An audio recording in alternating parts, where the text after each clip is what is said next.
সমাজত আছে নাই? আছে নে নাই? আৰু আছে কাৰণে আপুনি আৰু মই মাজে মাজে নিউজত দেখা পাওঁ, মাজে মাজে বাতৰি কাকতত দেখা পাওঁ যে আজি অমুক চকত কেইজনমান ল'ৰা স্কুলীয়া ছাত্ৰীক জগাওঁতে উত্তম মাধ্যম দিছে। তাৰমানে কি?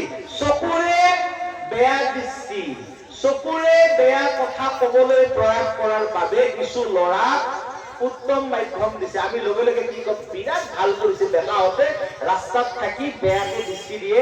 তাৰমানে এই চকুৰে দৃষ্টিটো ভালো হ'ব পাৰে, বেয়াও হ'ব পাৰে। গতিকে আমাৰ কিছুমানে কোৱাৰ দৰে আপোনাৰ চকু আপুনি যি চাই, মই যি পিন্ধো নাউজুবিল্লাহ মোৰ ইচ্ছা, তেতিয়াহ'লে ময়ো কম মোৰো চকু মোৰ যি ইচ্ছা তাকে চাম। গতিকে মোৰ সন্মানীয় ব্যক্তিসকল, আপোনাক আৰু মোক কোনে বনাইছে?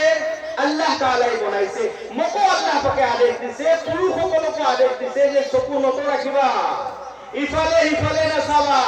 আৰু যদি কিছুমান মহিলাই নাউজুবিল্লাহ পিছৰ আয়াতটো য'ত আল্লাহ পাকে কৈছে মহিলাসকলক চকু নত ৰাখিবা, তাৰমানে ইফালে সিফালে নাচাবা। নহলে গাড়ীত যাই থাকলে মহিলা এটাই এটা ল'ৰাক ভালকৈ চাই দিলে, যাব লগা আছিল হাজো, ভাড়া দিলে গুৱাহাটী, বেলেগ কোনো কথা নাই।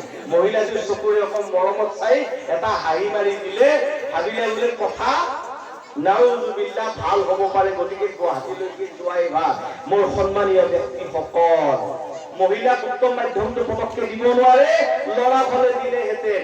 গতিকে মোৰ সন্মানীয় মাসকল, ভনীসকল, আপোনালোকক আল্লাহ তাআলাই নিৰ্দেশ দিছে যাতে আপোনালোকৰ উৰণিখন বুঢ়া হোৱা বুলি, গাভৰু হোৱা বুলি, বিয়া হোৱাৰ প্ৰমাণ দিব কোনোবাই বুলি ভাবি নোলোৱাকৈ নাথাকে।